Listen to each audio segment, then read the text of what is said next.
it takes courage to take the reins of your life, because once you take the reins, then you get to hold yourself accountable for where you are in your life and for your reality. So that's always where I push people, empowering people to experience life as an active participant. I'm just like, well, are you willing to go there with yourself? Like, are you willing to make your dreams come true? Because it's possible, right? Like, it's totally possible. This is where it all begins, so say goodbye to all your fears, all your doubts. This is where they die. This is where we come to win, we come to fly. This is where we make our dreams come to life. Welcome to Innovation City. Welcome to Innovation City, a podcast featuring the innovators, creators, and disruptors who are changing the way that business happens by breaking through the status quo of business as usual. My name is Tyler Kelly. I'm here with my co-host, Leanne Buchanan. Hey, everybody. Welcome. And we're super excited because today we are joined by Marianna Lopez. Hi, guys. Good morning. So excited to be here. Well, Marianna, I'm excited to have you here, not only because you are amazing, but that every single time I interact with you, I learn something new. So for those that don't know Marianna, she is a catalyst for growth, healing, and self-discovery, and has a really wide-ranging background in content curation and experience design. Mm-hmm. So, Marianna, why don't we start off with a bit of an interesting introduction? Why don't you just tell us what you're passionate about and why? Oh, wow. That's a great question. I am really, really passionate about finding your happiness. I'm really, really passionate about helping people figure out what makes them tick and talk, creating content for that through experiences, through newsletters, through writing, through traveling with your students for the NIA project as well. I love to travel myself, so I'm super passionate about exploring the world and how everything is and everyone is a teachable moment. You mentioned that it's about happiness, and I think a lot of times when people try to unpack happiness, they do so in a very superficial way in terms of like the definition of happiness, not actually the being and experience of happiness. So how do you define happiness? It's actually whatever you want it to be in so many ways. Happiness is a way of being. I love how you put that. It starts with your own experience. So what might bring me happiness or make me happy might not be the same for you. So that cookie cutter concept of what happiness is, I don't believe in that. I believe that it's very personal and that every person has a way of accessing that emotion and that experience. So, you have had an interesting journey, and it might seem a little bit kind of back and forth and very different areas. Talk us through a little bit about how your personal innovation led you to this new role as kind of a catalyst for personal growth. Sure. So let's start with, I have 15 years of background in content creation and experience design. And I've been very lucky to work with people like Malcolm Gladwell, like Seth Godin, James Cameron, Francis Ford Coppola, even Bill Clinton, creating executive education conferences all over the world. What brought me to Miami was Emerge Americas, becoming a thought leadership in technology and innovation. And in 2016, I had a personal loss. I went through a lot of loss. I lost my brother, followed by losing my father. And I just had this moment of like, wait a minute, like what am I bringing forth to humanity in so many ways? And then there was my own process of, I logically understood death. I logically understood what had happened and what was happening to my father. He had terminal brain cancer at the time, but I wasn't connecting to the emotion of it, right? I was like, yeah, my dad's gonna die, like straight face, not like there was no emotion there. And that is when I started seeking alternative ways of healing or holistic ways of healing that really connected my mind to my heart and brought soul into everything that I did. And so I made this commitment to myself since then that I would bring soul. I would bring heart and soul to everything that I did. And I would share my experience of loss, share my experience of figuring out what made me happy, what I was truly passionate about, and how to be a stand for other people to transform their lives and follow their calling, their path, their purpose in that way. We all have the ability to transform our lives. We all have the ability to do and be and have the things that we want. And so I'm all about that. What's like in that journey, because I know it didn't happen overnight, what's like the biggest challenge or struggle to get to that point? In order to do transformational work, you really need to be willing to be wrong about how you have it. It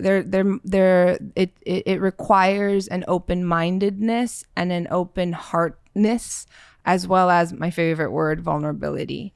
Yeah. And thank you, Brene Brown, for bringing that to the forefront, right? But it really does take this moment of like, I don't know anything, right? Kind of like, I know you know nothing, Jon Snow, right? And it's just like, okay, let me be open to being wrong with how I have it.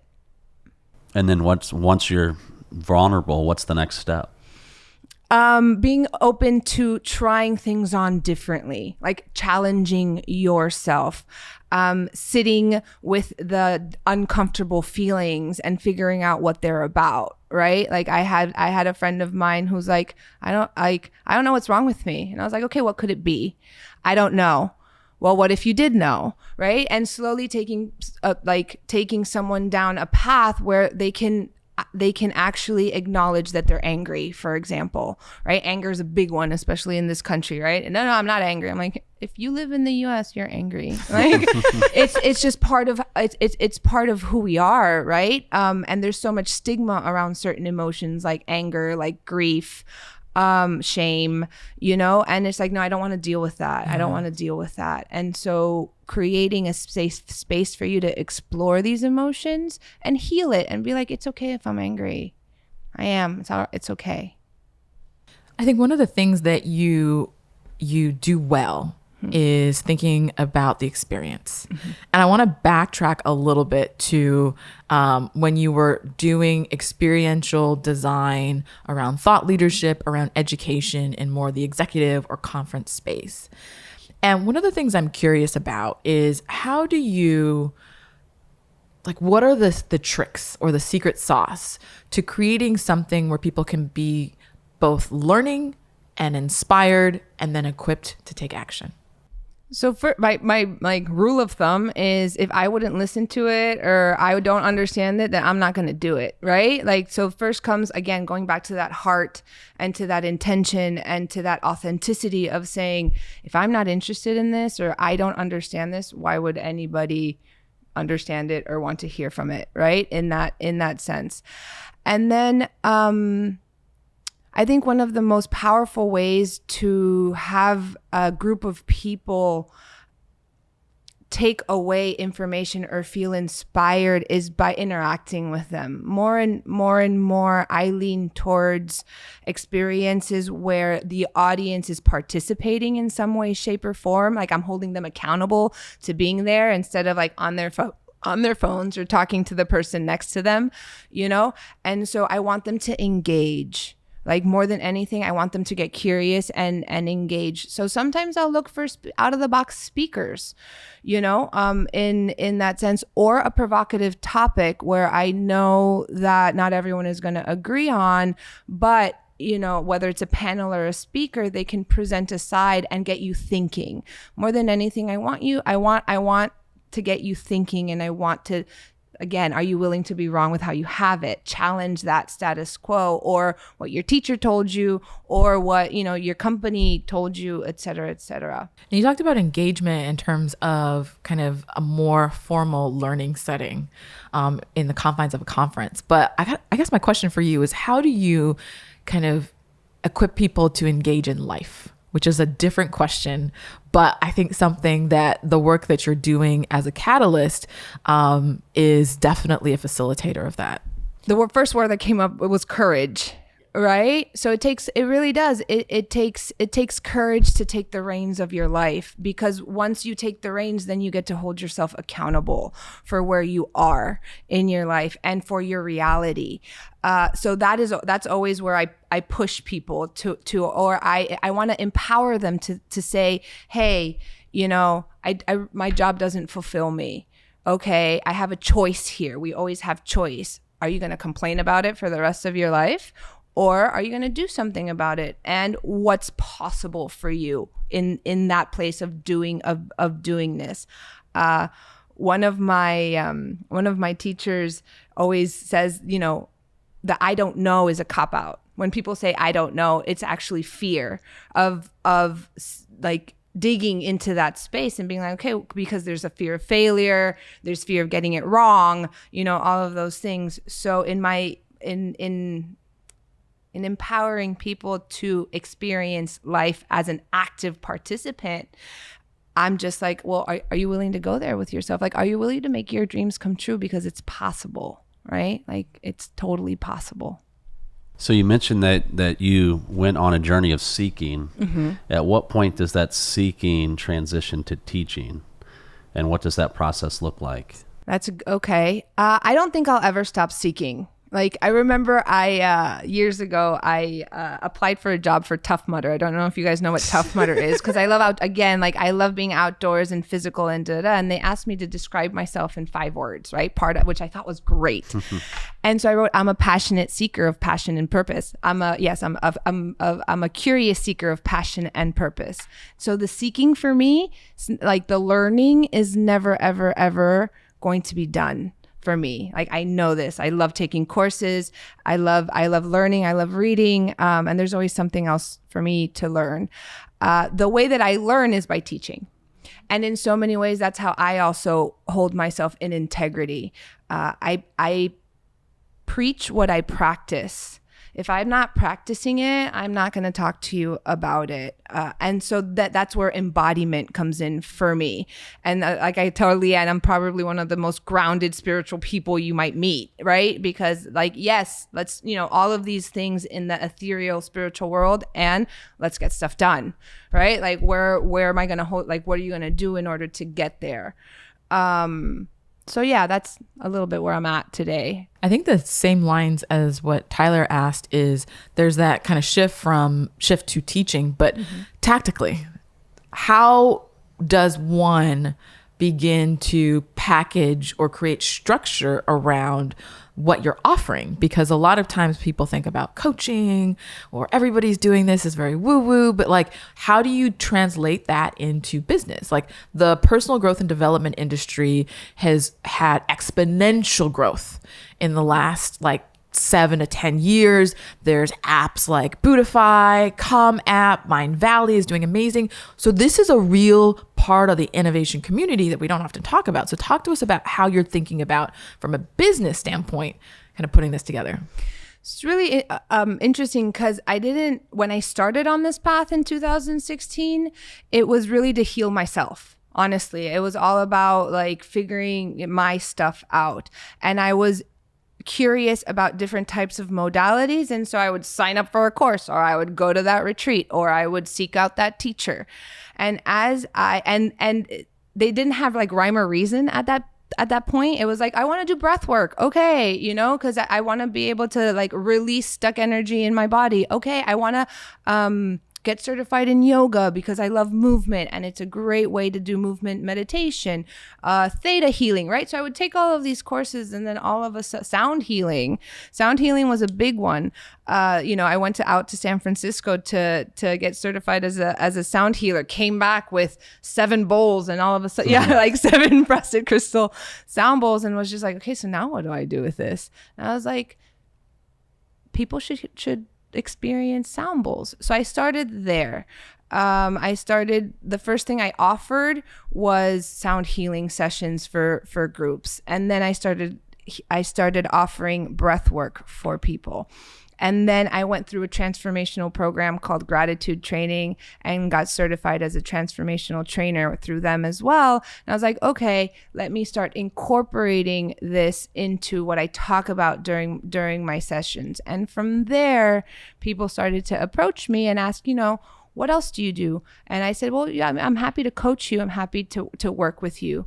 I don't work with people more than 3 to 6 months. We talked about this recently because of the word catalyst, right? I want to give you tools for you to incorporate, integrate them, implement them in your life, and you're able to do it by yourself, right? Everybody is a healer. Everybody has the ability to do what I do. In that sense. So if I had to give a recommendation for anyone who's starting off, it's A, one step at a time. B, be comfortable with where you are and like solid in that before you go about, offering certain services.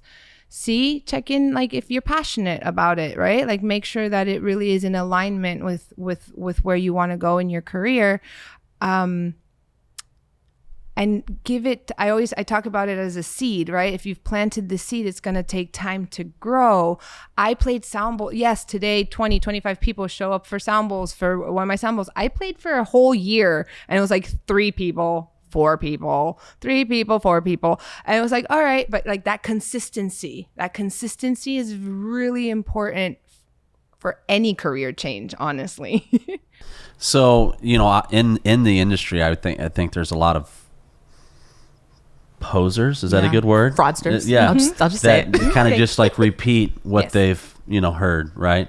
But the difference, I think, is when somebody's actually practicing what they're preaching. For sure. I can't I think the best word for me is embodiment, right? Like if I don't embody it, if I don't believe in it, it's very, very hard for me to talk about it, or teach it to somebody else. Like the way that I coach and what I share in my classes comes from my own experience. And if I don't know it, I'll refer to somebody else.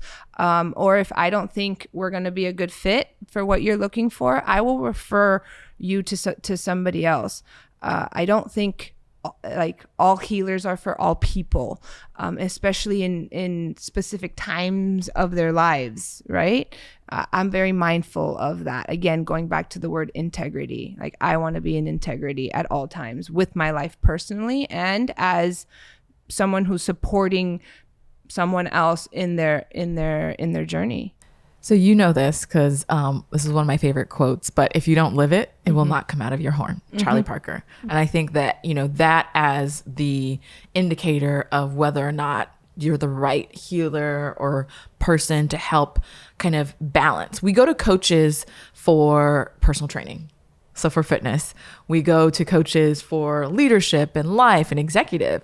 And so I think there's a lot of stigma around a fully balanced person in terms of getting support to make sure you're spiritual or your energy is right. And we all know when our energy sucks, like we can't perform.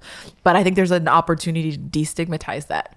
But my question for you, Marianna, is like, you do amazing work, I know from personal experience, but what does scale look like to you? What is the vision for kind of expanding your impact in a very authentic way? I love you. To be completely, I would, where I see myself going is hopefully after we are able to get on flights again, I would like to create retreat experiences where you deep dive with me for 4 days, 7 days, completely isolated from real life, quote unquote. So you have the time and the space to really explore your true self. And ultimately, I want to build a retreat center. I want to build a holistic, I call it integrated therapeutics. I made up that word. I haven't even checked, but where someone can come if you're in an in-between place in your life, whether you've suffered a loss, whether you're going through some sort of crisis, whether addiction is part of your life, but you're not ready to, go into rehab, et cetera, et cetera. I want to create this place and this space where you can come heal. And where we can offer programming, not only me, because that's the whole thing, right? Build it and they will come. It takes a village. It takes a village, not only for a child, it takes a village for adults too. And so that place where you can just come and heal and put yourself back together again, So that's my scale personally. So you guys can all come when I find that perfect beach. Well, now it's out there. Yeah. So It's out there. What And you know what time it is? Oh, yes. It's time for the lightning round. Après vous. After you. All right. I'm flipping through these cards. See, I He wasn't always prepared. try- Okay, so, here. I'm just going to Wait. like this. Okay, so you're going to ask me a question. Yes, the lightning round. Quick questions, quick answers. First thing that comes out of my head. All right. What is one of the kindest things someone has ever done for you? I'm going to go ahead and say my mother right now, because my mother has allowed me to move into her apartment. And that was very, very kind of her to do. And then the second thing, which was very much from a stranger, I had lost my shoe. I had been paddleboarding and I lost one of my shoes, and actually a stranger came up to me and said, "Let me borrow your flip-flop, like let me borrow their flip-flop so I could walk home." And that meant walking through cement. Like I wasn't at a beach. It meant walking like over the streets at 3:00 with the sun, and I was like, that is a very kind gesture from someone who did not know me. So, Oh, that's so nice. yes, it was. So, Marianna, what can you do that you could not do a year ago? Well, I can teach meridian yoga now. I couldn't do that a year ago. And I understand meridians, which are subtle energy pathways in the body. Just wanted to explain that to people. They're like, what's meridians? And I can work remotely, like completely remotely right now because of online. That's something that I couldn't do a year ago. I see most of my clients through Zoom now. Wow. What makes you lose track of time? Dancing. Definitely dancing. A good conversation with someone. All of a sudden, like time will fly. If I'm painting or doing some sort of creative, if I'm creating something, time will just go by. Or if I'm traveling. What was your childhood dream? I wanted to be a mermaid. I'm not gonna lie about that. I totally wanted to be a mermaid, to the point where the other day I went to the pool in my building and I had goggles on, and I was literally like, I'm gonna play mermaid. I don't know what these people at the pool are gonna think about that. So I wanted to be a mermaid, and then I wanted to be an actress. My father would not have that, but after mermaid was taken, not possible, actress came after that. What is a defining moment in your life, and how did it impact you? Oh my goodness. My father's death is definitely one of the most defining moments in my life. And how it impacted me, apart from, the obvious, is I realized I realized I had lost the roadmap. Like my father was very much like the person who marked north for me. Right. And I, and what I should do and where I should go. And I had the checklist, he wanted me to study. He wanted me to get a master's, check. He wanted me to be financially independent, check. And so all of a sudden this person who, I went at the beat of his drum was gone. And I really and that's what propelled all of it, of like, okay, so who am I, and what makes me tick and talk, and what do I approve of, and how do I want to live my life?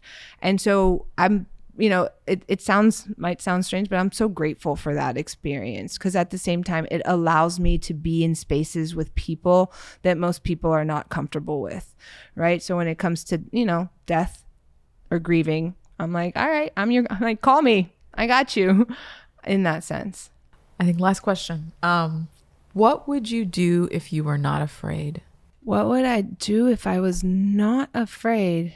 I would what I'm doing now, I'd probably take it up a notch and be on a plane trying to find this property, right now. I'm very clear that's my ultimate goal. I want to build a sanctuary. And so I would probably be, I have Belize on my mind, obviously Bali on my mind.